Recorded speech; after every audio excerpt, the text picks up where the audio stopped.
जय हिंद साथियों, Goswami learner nursing good news में आपका स्वागत है। साथियों, इस वीडियो में हम लोग अपने साथियों द्वारा पूछे गए सस्पेंस पे चर्चा करेंगे, जिस पे अदर स्टेट की कितनी सीट हैं 1974 में।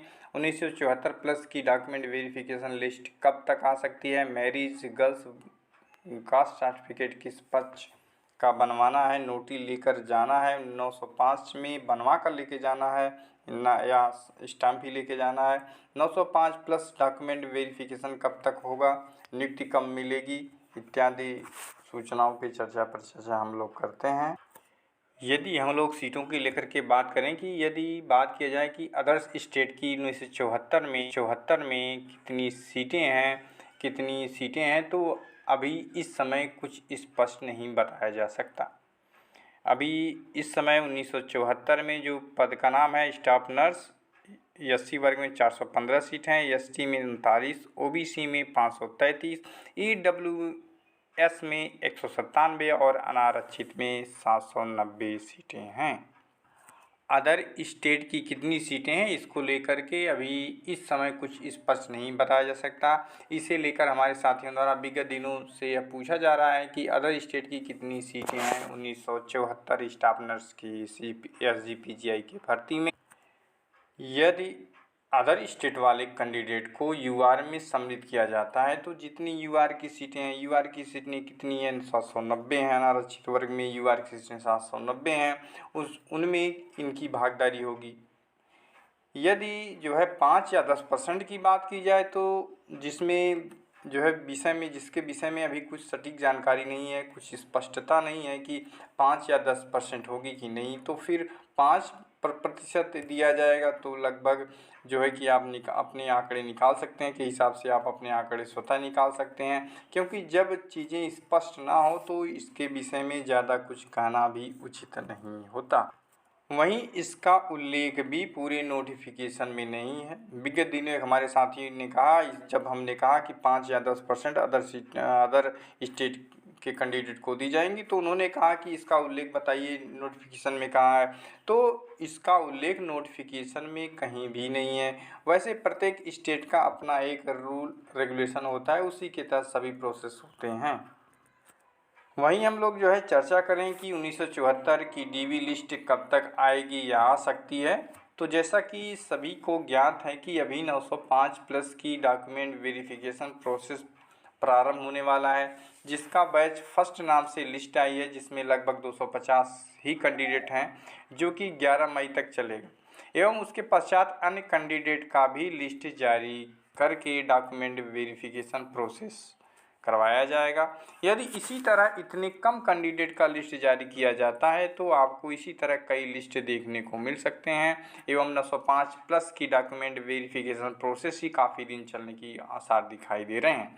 तो आप कम से कम यह मान के चलें कि मई एवं जून माह में 905 प्लस के डॉक्यूमेंट वेरिफिकेशन प्रोसेस ही चलेगा। एवं नियुक्ति प्रक्रिया जुलाई या अगस्त तक चलने की उम्मीदें बन रही हैं। तो जो संभावनाएं बन रही हैं एसजीपीजीआई की 1974 प्लस की डॉक्यूमेंट वेरिफिकेशन कब तक होगा, तो वह मध्य जून या जुलाई में, वह भी बहुत जल्द हुआ तो 1974 प्लस के डॉक्यूमेंट वेरिफिकेशन की लिस्ट आ सकती है।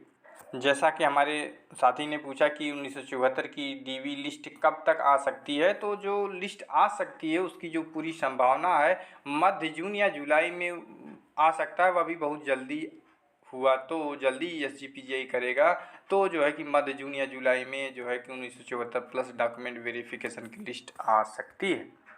एवं उसके बाद यानी कि यदि जुलाई या मध्य जून में या लास्ट जून तक आपके डॉक्यूमेंट वेरिफिकेशन प्रोसेस की लिस्ट आती है, तो वही जुलाई मान के चलें कम से कम कि यदि एसजीपीजीआई बहुत जल्द ही करवाता है, तो डॉक्यूमेंट वेरिफिकेशन की प्रक्रिया एसजीपीजीआई के द्वारा कराई जा सकती हैं, जुलाई आप मान के चलें। वहीं यदि हम लोग कास्ट सर्टिफिकेट के विषय में बात की जाए क्योंकि हमारे एक बहन ने पूछा कि मैरिज वुमेन का कास्ट सर्टिफिकेट पिता पक्ष का लगेगा या पति पक्ष का लगेगा। ऐसे ही बहुत सी बहनें होंगी जिनके कास्ट सर्टिफिकेट बनवाना होगा। यदि इस संबंध में नोटिफिकेशन की बात किया जाए तो इसका उल्लेख नोटिफिकेशन में नहीं किया गया है, लेकिन आपको कास्ट सर्टिफिकेट पिता पक्ष का ही लगेगा। SGPGI ही नहीं, सभी जॉब्स में कास्ट सर्टिफिकेट पिता पक्ष का ही माना जाता है एवं मान्य होता है, न कि पति पक्ष का।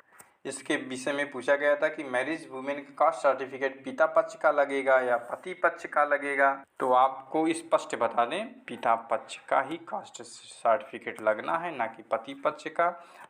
पति पक्ष का तो आपको कास्ट सर्टिफिकेट जो है कि नहीं मान्य किया जाएगा, पिता पक्ष का सक्षम अधिकारी द्वारा बनवाना होगा। कास्ट सर्टिफिकेट बनवाने का क्या प्रोसेस है आप सभी को इसकी जानकारी होगी। यदि कोई डाउट है तो कमेंट में मेंशन करें, उस पर भी आप लोगों के लिए एक वीडियो बनाया जाएगा। यदि हम लोग नॉन जुडिशियल स्टैम्प पेपर की बात करें तो प्लीज़ एडिट टेम्पलेट, इसको आपको जो है कि एडिट करना है, यानी कि इसे जो है कि इसको संपादित करना है।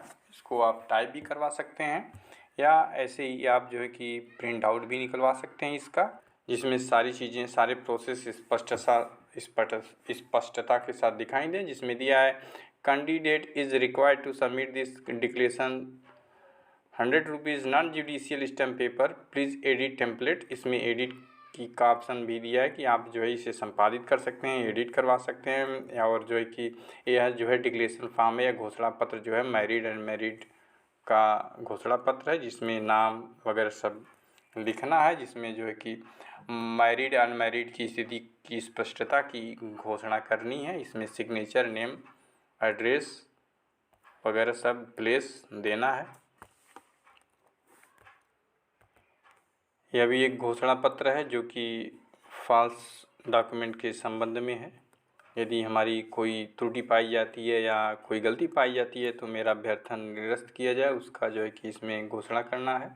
यह भी 100 रुपये का नॉन जुडिशियल स्टैम्प पेपर है, तो इसे जो है एडिट आप कर सकते हैं, जो है कि प्रिंट आउट भी निकलवा सकते हैं, चाहें तो आप जो है कि इसको एडिट भी करवा सकते हैं, टाइप भी करवा सकते हैं। जिसे करवा के लेके जाना है 100 रुपये के स्टैम्प पर। हमारे साथी ने कहा कि बिना नोटरी के स्टैम्प किसी काम का नहीं है, तो आप जो है कि जो है करवा के ले जाइए, इस पर कुछ संशय नहीं है, क्लियर है, साफ है स्थिति इसमें। एक तो बनवा के आप नोटरी लेके जाइए और एक प्रिंट आउट रखे रहिए, कोई दिक्कत नहीं है ले जाने में। जो है कि जब बात जॉब्स की हो तो उस स्थिति में 100% सभी डॉक्यूमेंट्स सभी स्तर पर आपके पास होने ही चाहिए। यह जो है 905 वैकेंसी SGPGI 905 की जो है कि डॉक्यूमेंट्स प्रोसेस है। सभी डॉक्यूमेंट्स आपके तैयार हों। यदि कहीं से कोई गलत सूचना मिलती है, यह जो है डॉक्यूमेंट वेरिफिकेशन ट्रू फॉल्स का जो है जुडिशियल स्टैम्प पेपर है। साथियों, जब बात जॉब्स की हो तो उस स्थिति में 100% सभी डॉक्यूमेंट्स अपने स्तर पर तैयार हों। यदि कहीं से गलत सूचना मिलने पर, वैसा करने पर गलत होता है, जैसे हमारे साथी ने कहा कि ये सही जानकारी का होना बेहद ज़रूरी है। इससे समय के साथ साथ अनावश्यक परेशानियों से भी बचा जा सकता है। सही जानकारी का होना भी अति आवश्यक है। इस विषय में स्टाम्प बिना नोटरी के किसी काम का नहीं होता, इससे सभी अवगत हैं। लेकिन मेरा मानना है कि आप नोटरी भी अपने साथ रखें एवं स्टाम्प भी, इसमें क्या फर्ज होने वाला है, एक सादा भी रखें, वहाँ जाने पर सब स्पष्ट हो जाएगा।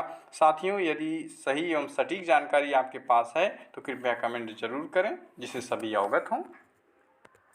साथियों, ऐसे ही स्वास्थ्य विभाग की प्रत्येक अपडेट एवं विज्ञापन की जानकारी हमेशा आपको मिलती रहे, इसके लिए आपको सब्सक्राइब करके घंटी के ऑल पर क्लिक कर देना है। इसके अतिरिक्त यदि आपका कोई डाउट है तो कमेंट जरूर करें, उस पर भी वीडियो बनाने की कोशिश की जाएगी। Thanks for watching. जय हिंद।